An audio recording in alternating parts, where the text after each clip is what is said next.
Assalamualaikum warahmatullahi wabarakatuh. Selamat berjumpa lagi dengan saya di dalam cerita Indonesia Maju, Desanya Maju. Kali ini saya ingin mengangkat cerita mengenai proses pembuatan KTP.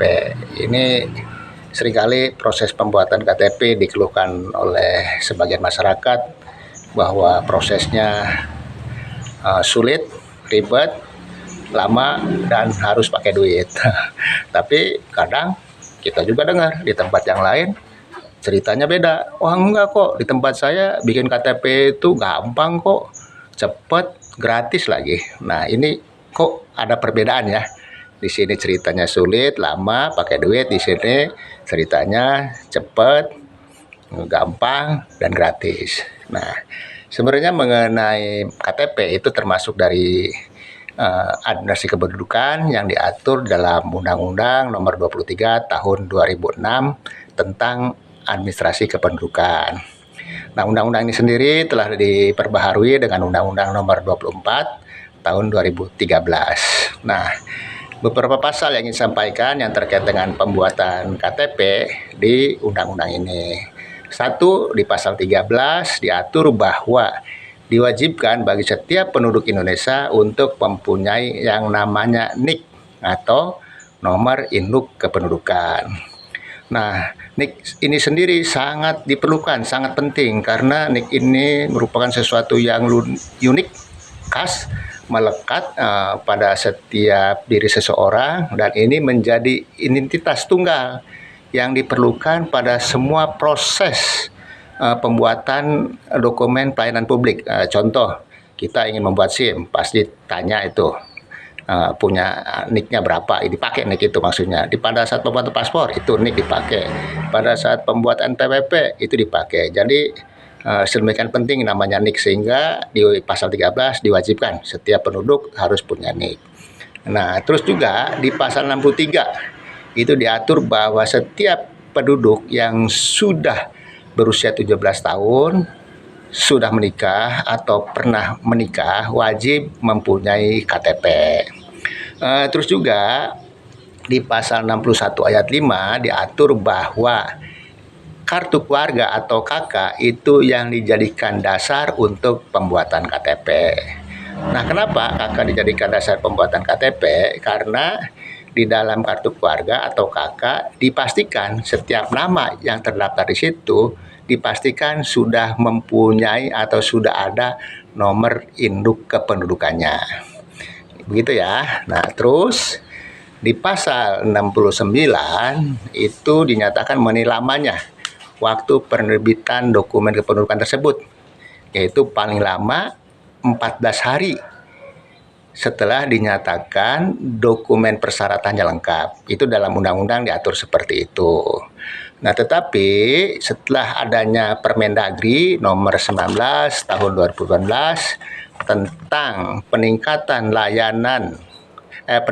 kualitas layanan administrasi kependudukan, itu tegas di pasal 3-nya dinyatakan bahwa penerbitan dokumen kependudukan wajib selesai dalam waktu 1 jam atau paling lambat 24 jam apabila persyaratannya dinyatakan lengkap, terkecuali terjadi gangguan telekomunikasi atau jaringan data atau prasarana yang terkait dengan pembuatan KTP seperti mesin perekam datanya rusak atau blanko ektp-nya yang tidak ada. Itu dikecualikan ya, bisa boleh lebih dari 24 jam atau lebih dari 1 hari atau harus menunggu.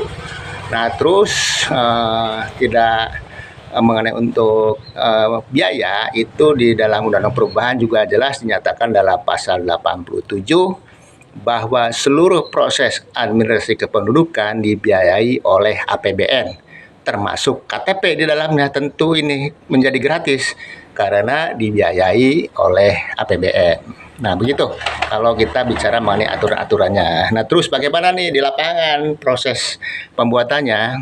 Jadi, proses pembuatan KTP itu bagi seseorang yang membuat KTP ini sangat mudah, simpel banget. Jadi persyaratannya adalah cukup membawa fotokopi KK. Fotokopi KK cukup, tidak diperlukan data yang lain. Dan silakan datang ke kecamatan. Nah, kenapa ke kecamatan? Karena kebetulan untuk di Kabupaten Cirebon sendiri, dari 40 kecamatan yang ada, itu sebanyak 33 kecamatan sudah mempunyai alat perekam data dan alat pencetak KTP sendiri. Jadi tidak perlu ke sumber ya, Dukcapil sumber sebelumnya itu. Kita cukup ke masing-masing kecamatan. Nah, kita datang ke kecamatan membawa foto PKK. Nah, nanti apabila alatnya tidak rusak nih, itu langsung dilakukan pendataan perekaman data. Sidik jari, iris mata, terus pengambilan tanda tangan kita, plus pengambilan foto wajah kita. Nah, apabila sudah selesai, itu tunggu. Insya Allah dijamin akan selesai hari itu juga. Terkecuali nih, sekali lagi, apabila umpamanya blanko ektp-nya itu kosong, itu harus nunggu. Dan kebetulan sesuai dengan informasi dari Dukcapil Kabupaten Cirebon untuk kondisi terakhir di awal bulan Juni ini, ketersediaan blanko ektp itu setiap minggunya hanya tersedia 2.000 lembar, dibagi ke 40 kecamatan setiap minggunya, itu jadi setiap kecamatan hanya kebagian 50 lembar. Nah, ini karena cukup sedikit sehingga mungkin yang akan dicetak itu didahulukan sesuai dengan pendaftaran yang awal ya, itu. Jadi sebenarnya saya tegaskan sekali lagi, dengan proses tersebut kita lakukan perekaman data ke kecamatan dengan persyaratan tadi, membawa foto PKK, lakukan perekaman data, iris mata, pengambilan sidik jari, terus pengambilan tanda tangan, terus wajah kita selesai, langsung bisa cetak hari itu juga selesai. Terkecuali itu kan blanko ektp-nya yang kosong. Nah, kemudian yang sering jadi masalah itu kenapa mesti pakai duit, itu kan. Nah, ini mungkin karena menyimpang, dalam artian begini, seseorang yang pengen cepat langsung jadi, ektp-nya dinyatakan kosong. Nah, ini kondisi ini menjadi permainan itu loh, kesempatan yang dipakai oleh oknum-oknum tertentu. Wah, ini bisa nih, mau cepat gitu kan, bisa kita usahakan kok Pak gitu. Nah, asal ini gitu kan. Nah, inilah kondisi ini yang membuat cerita-cerita bahwa membuat KTP itu jadi lama, harus pakai duit itu kan. Nah, kalau pakai duit cepat. Nah, itu. Jadi sebenarnya sekali lagi, kalau kita ikutin alur yang ada sesuai dengan aturan, blanko ektp-nya ada 1 hari jadi. Dan kalaupun blanko ektp-nya nggak ada, insya Allah paling lama 2 minggu selesai. Atau paling lama banget itu insya Allah 1 bulan selesai. Nggak perlu pakai duit, gratis. Nah, jadi kepada semua saya sampaikan bahwa dengan penjelasan tersebut mudah-mudahan jelas bahwa proses pembuatan KTP itu sangat mudah, bisa cepat itu kan, dan gratis, nggak usah ini ya, apa namanya, jadi membuat malas membuat KTP karena dengar cerita seperti itu. Oke, mudah-mudahan penjelasan dari saya bisa bermanfaat. Salam Indonesia Maju, desanya maju. Wassalamualaikum warahmatullahi wabarakatuh.